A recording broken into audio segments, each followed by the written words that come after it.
Welcome back to the Damn Yankee Blacksmith. For the first time in 10 years of making videos, I have somebody else holding the camera. This is going to be a new experience for everybody. This is part 2 of making your own fire starting kit. We talked about char cloth and how to make char cloth, which I still say is the most important part of any fire making kit, because if you don't do it right, I don't care if you have the best technique, best steel, best flint, you're not going to start a fire. So I start my steel. We're going to make the steel today. I start with the rake, or what's left of the rake of a hay tine, all right, or the tine of a hay rake, I should say. We're going to take this end that clips into that big wheel that collects all the hay. It's broken off at that end, but it's really high carbon steel. So we're going to put it in our fire, and we're going to get it really hot.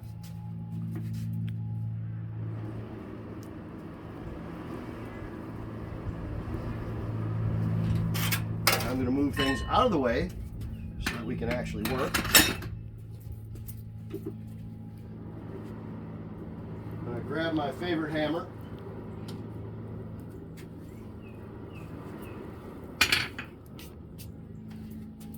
We're going to get this thing hot. Since it's high carbon steel, we don't want to get it too hot. It'll start sparking and then you have ruined the whole piece. Cut it out and start again.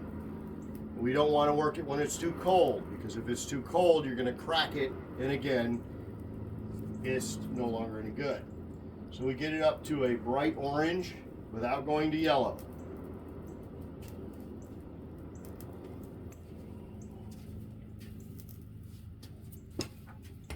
You're going to straighten out that piece, because I want to make it flat.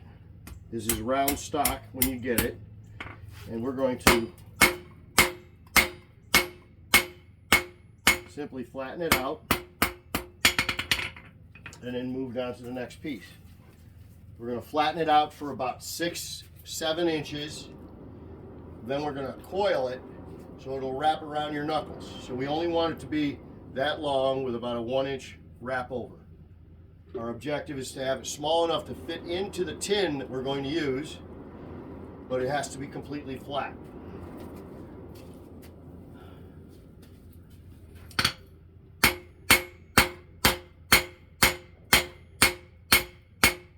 I should say I prefer it to be flat. It doesn't have to be. I think it works just a little bit better. Now, one more heat, and then we do our turning.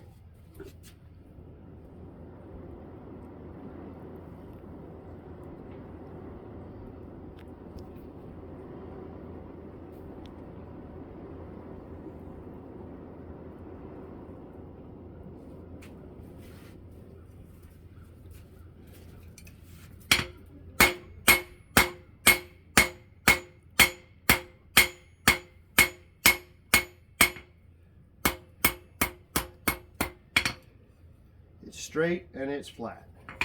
So we heat up the end that we're going to turn first. We get our turning pliers. Turning pliers are rounded so that they will grab and allow you to twist something to the right shape. Every pair of tongs has a different use. These allow me to bend and keep a relatively good shape.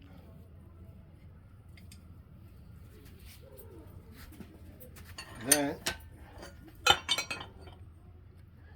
we'll put it inside the vise and give it a bit of a twist that way.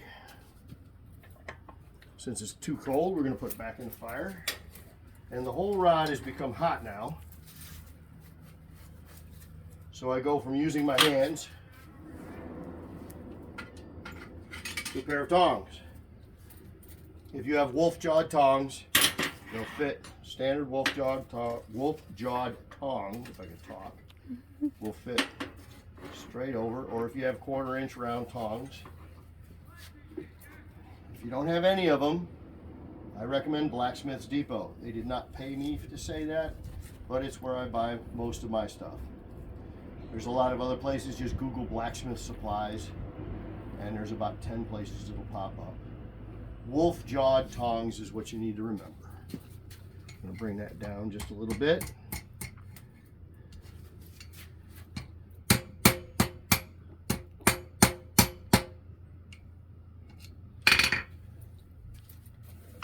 Fire.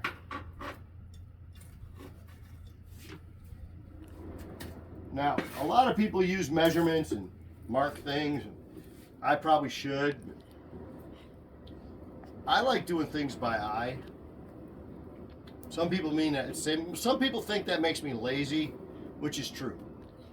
I think it makes it more interesting when you're making stuff, because you definitely have to redo it more often. Why do I say that? Because I made that flat area just a little bit too short. And I'm going to have to flatten out a little bit more. Then when you're standing downwind, sometimes ashes will get in your face. Now, where am I doing this? I am not in my shop. I am at the Spring Festival in Liberty City, Texas. And so far, it has been a fun time.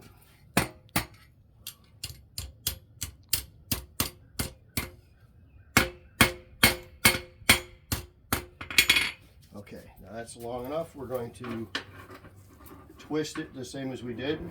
What's our time at? 6 minutes, 40 6 seconds. minutes. I got a minute to finish this to keep my pattern going. I think we're going to go overtime. The reason I'm doing this in 3 parts is because nobody wants to sit here and listen to me talk for a half hour.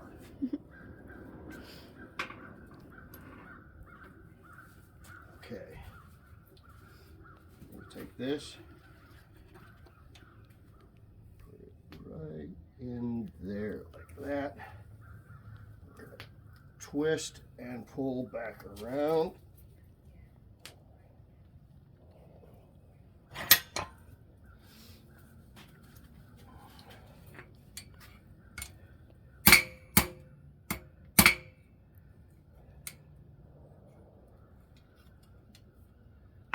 And we're almost there.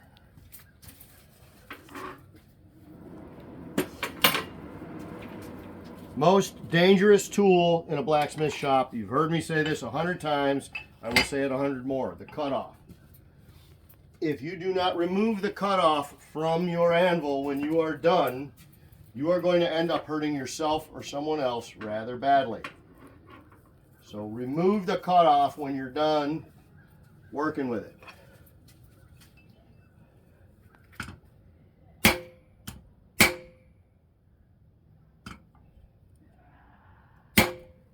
I line it up, tap it almost all the way through. Then I use a pair of tongs to take it the rest of the way. You do not want to just break things off on your cutoff. You'll damage the cutoff, and nobody likes glowing hot steel flying through the air. Remove your cutoff.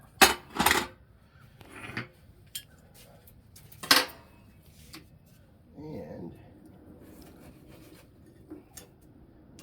we heat it up one more time before we do the temper, or excuse me, the hardening. There is no tempering on this, excuse me. This is all hardening. We do not want to temper this down. This is going to be brittle, hard steel, something that we don't do a lot because you don't want to have something that breaks. In this particular instance, you want something to be as hard as you can get it. As far as I know, this steel is somewhere around the 1095 area. It's carbon steel, and it's got almost a full % of carbon in it.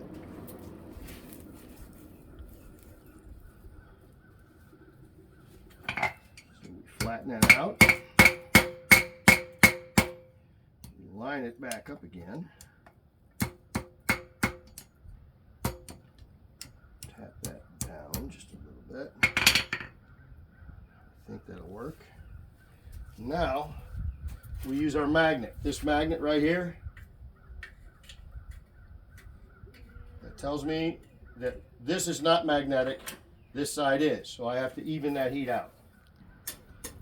We have to get this equally non-magnetic throughout the whole piece so that when we quench it, it won't snap. Non-magnetic, if you've done any research on it, when a steel goes non-magnetic, it's optimal hardness temperature for quenching. If it is less than that, it will not be as hard as it can possibly be. If it goes too high, goes too many degrees over that particular temperature, it will shatter when you put it in the water. And I don't want that to get that way. That's a little too hot. So we're going to give it a minute.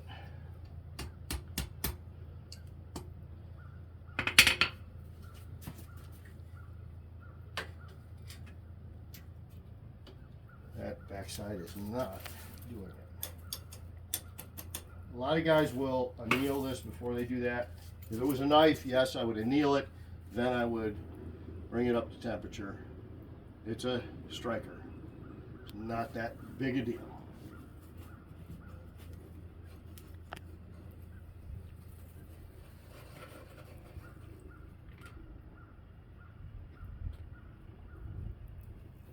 All right, now, non-magnetic all the way through. Take it over here and keep it moving when it's in the water. If it stays in one spot, you'll have a problem. I did not hear a crack or a pop. I did not feel anything through my tongs, so that worked. Now,